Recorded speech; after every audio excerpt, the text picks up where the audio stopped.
Olá, bom dia. Bom dia. Quarta-feira, 15 de maio. Acompanhe as notícias desta edição do Jornal Visual. Um estudo aponta que 7 em cada 10 alcoólicos são muito pobres. E ainda as notícias do esporte. O Jornal Visual começa agora, o único em rede nacional que você assiste em Libras. O Levantamento Nacional de Álcool e Drogas divulgou dados onde o consumo exagerado de álcool está relacionado à classe social. O estudo aponta que 7 em cada 10 alcoólicos são muito pobres. A droga lícita, que pode ser facilmente adquirida em bares ou supermercados, a cada dia faz mais dependentes. O Levantamento Nacional de Álcool e Drogas da Unifesp aponta que quem ganha menos tende a consumir mais bebida alcoólica. O levantamento mostra que quanto menor a renda, maior o consumo excessivo de álcool. Para se ter uma ideia, 7 entre cada 10 brasileiros que ganham até R$1.000 por mês bebem de forma excessiva. O levantamento, feito com base em respostas de 4.600 entrevistados, revelou que 71% das pessoas da classe E consomem álcool excessivamente. Na classe C, esse índice é de 60%. Já na classe A, cai para 45%. A baixa renda, ela exclui, já por natureza, as pessoas de vários serviços. Educação, saúde, atenção básica, a parte sanitária. Então, já coloca a pessoa em situação de vulnerabilidade para todas as doenças. Desde as doenças verminosas, tuberculose, hanseníase, como, por exemplo, doença como o alcoolismo. O psiquiatra diz ainda que o mais difícil é o paciente reconhecer a dependência do álcool. A falta da autocrítica que o álcool provoca é o fator principalmente preponderante para quê? Para que não inicie um tratamento. Que se isso demore mais, lógico, a dependência aumenta. Então, que se caracterizar um dependente com uma droga lícita é muito complicado. A própria família, às vezes, tenta encobrir. Não, ele não é um alcoólatra, ele bebe só aos fins de semana. Não, ele bebe, mas ele sabe parar. Ele consegue trabalhar, ele desempenha suas funções. E não consegue ver que, a longo prazo, ele vem tendo várias perdas. Quando ele vai começar a entender esse problema, já está um nível elevado de tolerância do álcool, né? Resultado, o tratamento se torna mais difícil.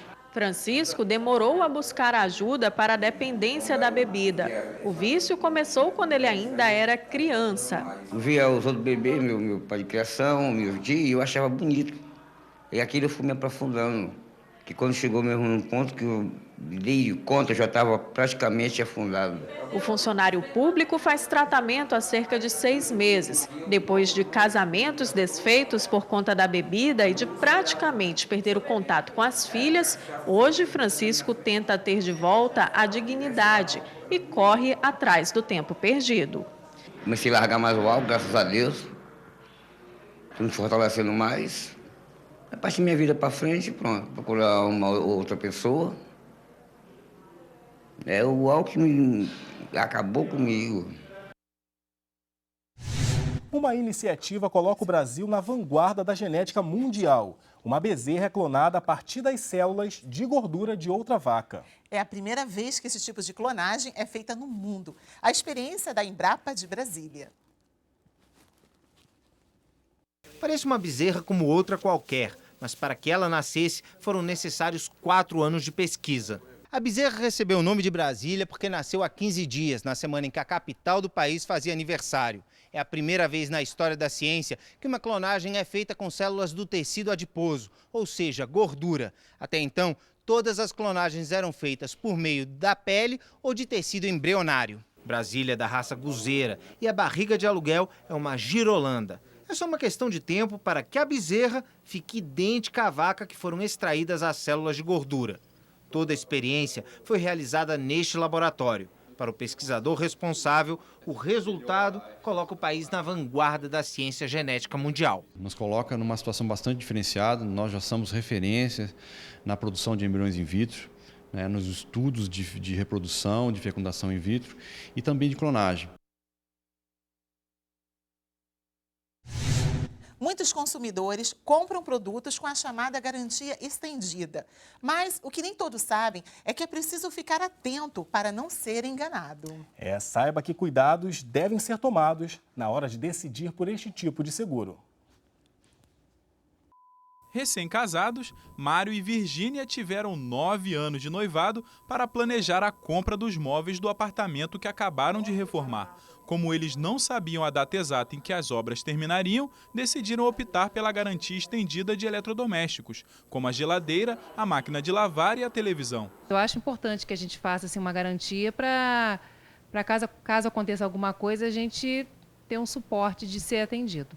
Mas mesmo com toda a precaução e planejamento, um detalhe importante foi esquecido. O contrato eu não li. A gente, na verdade, chega para comprar, escolhe o produto, fecha a venda e quando você está fechando, na hora do pagamento, ele vê ali quais são as opções de garantia estendida e te oferece. É por isso que a Superintendência de Seguros Privados, SUSEP, órgão do governo que regula o setor no Brasil, já estuda a normatização desse tipo de seguro, que cresceu 800% nos últimos 8 anos e movimentou 682 milhões de reais só no primeiro trimestre de 2013. Um dos principais pontos da nova regulamentação da garantia estendida pela SUSEP é a adoção de apólices individuais, em que informações como a cobertura, a duração, o valor e o local onde resgatar o prêmio em caso de sinistro estarão mais claras para o cliente. Outra preocupação é impedir a venda casada, que é quando o consumidor é obrigado a comprar o seguro junto com o produto, ou quando descontos são oferecidos no preço do produto, caso ele seja comprado junto com o seguro. Mas enquanto a medida não é adotada, alguns cuidados básicos podem ser tomados desde já pelo consumidor. Ele não precisa comprar aquilo, que o produto já tem a sua garantia. Se ainda assim ele quiser adquirir um seguro, não é uma garantia, é um seguro daquele bem, ele precisa ler o contrato. Tá na hora do esporte.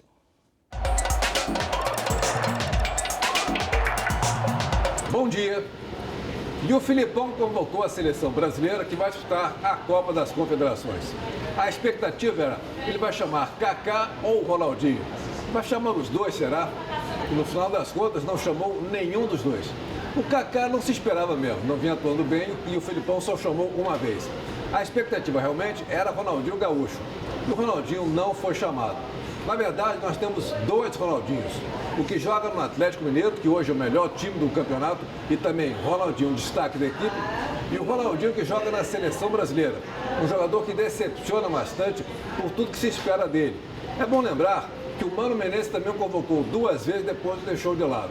E se você for se lembrar bem, quando o Filipão dirigiu a seleção brasileira no jogo contra o Chile, no Mineirão, quando acabou a partida, perguntado sobre a atuação do Ronaldinho, ele só disse uma palavra: razoável.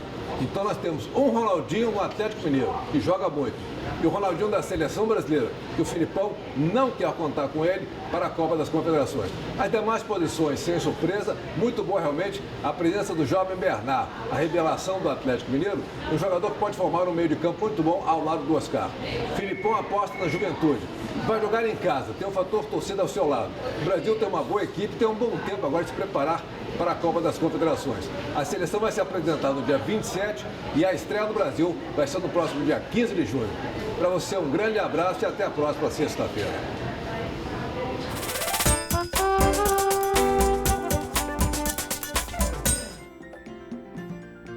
Verde, amarelo, azul, branco. A criança com deficiência tem o direito de estudar em qualquer escola regular. É lei. Mas muitas famílias ainda encontram dificuldades para manter os filhos nas escolas. Davi Lucas, de 2 anos, tem síndrome de Down e começou a estudar este ano no maternal da escola Coração Eucarístico, que fica no Flamengo, zona sul do Rio. Um mês depois do início das aulas, os pais receberam uma notificação dizendo que a criança era agressiva. A criança é maravilhosa, agressivo não tem nada de agressivo. Eles contam que o diretor exigiu um acompanhante para que o filho continuasse na escola. Olha, seu filho vai permanecer na escola mediante a uma ajudadora, a qual, na realidade, o Davi Lucas não precisa de ajudadora. Então, a escola tem que se responsabilizar pela segurança do aluno e pela integridade do aluno. A lei garante que todas as pessoas com deficiência devem ter acesso à escola regular com acessibilidade. E a pena para quem não cumprir é de 1 a 4 anos de prisão. Cabe à escola arcar com os recursos de acessibilidade. A escola é um estabelecimento de ensino, novamente, que se rege pelas normas da educação nacional. Voltamos à Escola Coração Eucarístico, onde Davi não pode continuar estudando. Mas o diretor, que havia concordado em nos dar uma entrevista, decidiu que não ia mais falar. A pedagoga Regina Angeiras já passou por uma situação semelhante à dos pais do Davi. Ela é avó de um menino autista. Cansada de procurar uma escola que fizesse um trabalho de inclusão com o neto, ela abriu o próprio colégio em Laranjeiras, zona sul do Rio. O espaço recebe alunos autistas e não autistas. As crianças conhecem as dificuldades uma das outras e lidam com isso magnificamente bem. Eles são diferentes, mas a gente mostra que não tem nada de diferente. Andréa Botti é mãe do Renzo, que tem autismo. Entendem que o amigo necessita de um auxílio, um empurrão, e eles geralmente são muito solícitos e ajudam numa boa, com muita leveza, porque são crianças, são puros. O Jornal Visual termina aqui. Obrigada pela companhia. Para você, um bom dia. Bom dia e até amanhã.